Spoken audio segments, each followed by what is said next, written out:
Poultry শিল্প নিয়ে একটি মহল ষড়যন্ত্র করছে। কৌশলে মিথ্যা প্রচারণা চালিয়ে পোল্ট্রি খাতকে ধ্বংস করতে সাধারণ মানুষের মধ্যে ছড়াচ্ছে বিভ্রান্তি।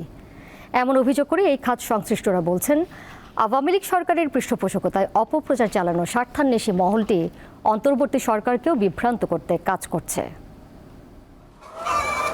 দেশে আমিষের চাহিদার শতকরা 50% বেশি যোগান দেয় দেশের পোল্ট্রি খাত। তুলনামূলক কম দামে আমিষ পেতে দিন দিন ডিম ও মুরগির চাহিদাও বাড়ছে। বিশেষজ্ঞরা বলছেন, মেধাবী জাতি পেতে প্রোটিনের প্রাপ্যতা আরও বাড়াতে হবে। উন্নত দেশে একজন মানুষ বছরে গড়ে 3 থেকে 400 ডিম খেলেও বাংলাদেশের সরকারি হিসাবে এ সংখ্যা মাথাপিছু 136। অথচ পোল্ট্রি শিল্পকে ধ্বংস করতে, অন্তর্বর্তী সরকারকে বিভ্রান্ত করতে মিথ্যা প্রচারণা চালাচ্ছে একটি মহল। এমন তথ্য জানিয়ে সংশ্লিষ্টরা বলছেন, নানা ষড়যন্ত্রে বিগত কয়েক বছরে বন্ধ হয়েছে অসংখ্য মুরগির খামার, ফিডমিল ও হ্যাচারি। ঋণের দায়ে নিঃস্ব হয়েছে হাজার হাজার খামারি ও উদ্যোক্তা।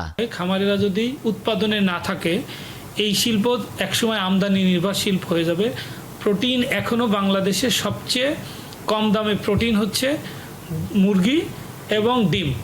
এই যদি কম দামি প্রোটিন মানুষ না খেতে পারে, তাহলে জাতি একসময় মেধাশূন্য হয়ে যাবে, কর্মক্ষীণ হয়ে পড়বে।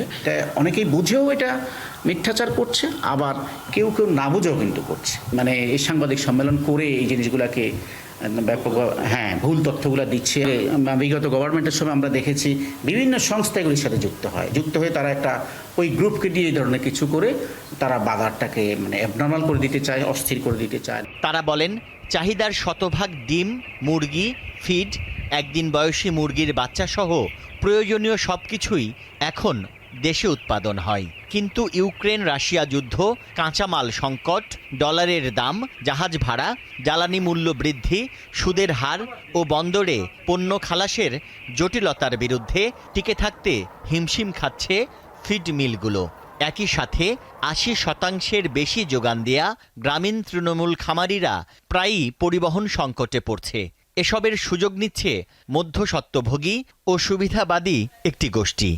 ধরনের সস্তা জনপ্রিয়তা নেওয়া, এবং এই মহলটা সরকারকে আগেও বিভ্রান্ত করার চেষ্টা করেছে, নতুন যে সরকার আসছে তাদেরও বিভ্রান্ত করার চেষ্টা করছে। এবং এই মহলটাই বলছে এখন এই বাজারটাকে খুলে দিয়ে এই স্বনির্ভর শিল্পকে পরনির্ভরশীল করতে।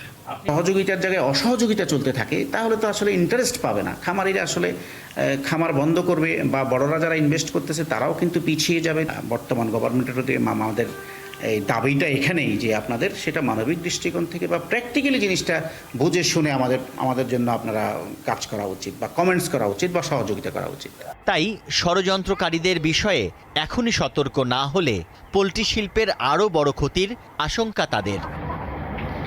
তানভীর খন্দকার, দীপ্ত সংবাদ, ঢাকা।